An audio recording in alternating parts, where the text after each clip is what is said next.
ಹುಬ್ಬಳ್ಳಿಯಲ್ಲಿಂದು ಅವಳಿ ನಗರದ ಯುವಕ ಯುವತಿಯರಿಗೆ ಬ್ಲೇಜ್ ಈವೆಂಟ್ ವತಿಯಿಂದ mister and miss twin city ಸ್ಪರ್ಧೆಯನ್ನು ಆಯೋಜನೆ ಮಾಡಲಾಗಿದೆ. ಇನ್ನು ಈ ಸ್ಪರ್ಧೆಯಲ್ಲಿ 10 ಯುವಕ ಯುವತಿಯರು ಭಾಗಿಯಾಗಿದ್ದಾರೆ. ಮಾಡೆಲಿಂಗ್ ಅನ್ನೋದು ಕೇವಲ ಬೆಂಗಳೂರಿಗೆ ಮಾತ್ರ ಸೀಮಿತವಲ್ಲ, ಬದಲಿಗೆ ನಮ್ಮ ಹುಬ್ಬಳ್ಳಿಗೂ ಕೂಡ ಈ ಒಂದು ಕಾಂಪಿಟಿಷನ್ ಮಾಡುವಂತಹ ಮನಸ್ಥಿತಿ ಬರಬೇಕು ಎಂದು ಖ್ಯಾತ ಮಾಡೆಲಿಂಗ್ ಅಕ್ಷತಾ ಮಧುಕರ್ ಅವರು ಹೇಳಿದರು.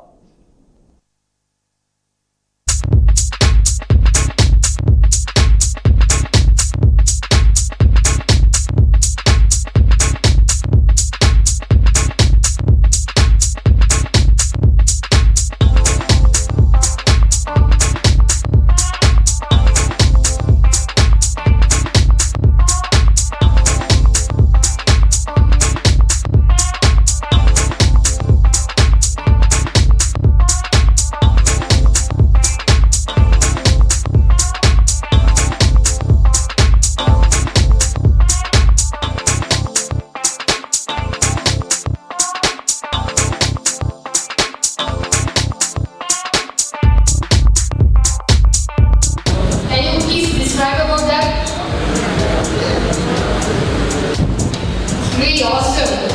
Yeah. And what is the best design you did in your Khati? ಅದರೊಳಗೆ ಕಸೂತಿ ಡಿಸೈನ್ ಮಾಡಿ ಎಕ್ಸ್ಪ್ಲೋರ್ ಮಾಡಿದ್ವಿ and ನಾವು ಅವಾರ್ಡ್.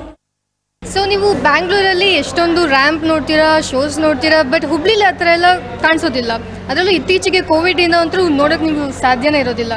ಸೊ ನಮ್ಮದು ಏನು ಒಂದು ಇನಿಷಿಯೇಷನ್ ಇದೆ ಹುಬ್ಳಿಲಿ, mister and miss twin city ಅಂತ ಮಾಡ್ತಾ ಇದ್ದೀವಿ. ಸೊ ಇದಕ್ಕೆ ನೀವು ಆನ್ಲೈನ್ ಆಡಿಷನ್ಸ್ ಕೂಡ ಕೊಡ್ಬೋದು. ಸೊ ನಿಮ್ಮ ಮಕ್ಕಳನ್ನ ನೀವು ಪ್ರೋತ್ಸಾಹಿಸಿ. This is the initial stage.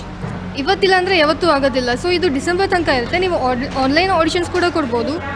So please we need our support. So blaze event management ಅಂತ. Thank you. ಸೊ ಇಲ್ಲಿ ಹುಬ್ಳಿ ಧಾರವಾಡಲ್ಲಿ ಬ್ಲೇಜ್ ಇವೆಂಟ್ಸ್ ಮ್ಯಾನೇಜ್ಮೆಂಟ್ ಅವರು ಟ್ವಿನ್ ಸಿಟಿ ಮಾಡಲಿಂಗ್ ಇದು ಆರ್ಗನೈಸ್ ಮಾಡಿದ್ದಾರೆ. ಮಾಡಲಿಂಗ್ ಎಲ್ಲರಿಗೂ ಚಾನ್ಸ್ ಸಿಗುತ್ತೆ. ಯಾರಿಗೆ ಇಂಟ್ರೆಸ್ಟ್ ಮಾಡಲಿಂಗಲ್ಲಿ ಇದೆಯೋ ಅವ್ರನ್ನ ಅವ್ರ ಸ್ಟೈಲ್ ಎಕ್ಸಿಕ್ಯೂಟ್ ಮಾಡ್ಬೋದು. ಅವರ ಟ್ಯಾಲೆಂಟನ್ನು ಶೋಕೇಸ್ ಮಾಡಿ ಲೈಫಲ್ಲಿ ಸಕ್ಸಸ್ಫುಲ್ ಆಗ್ಬೋದು.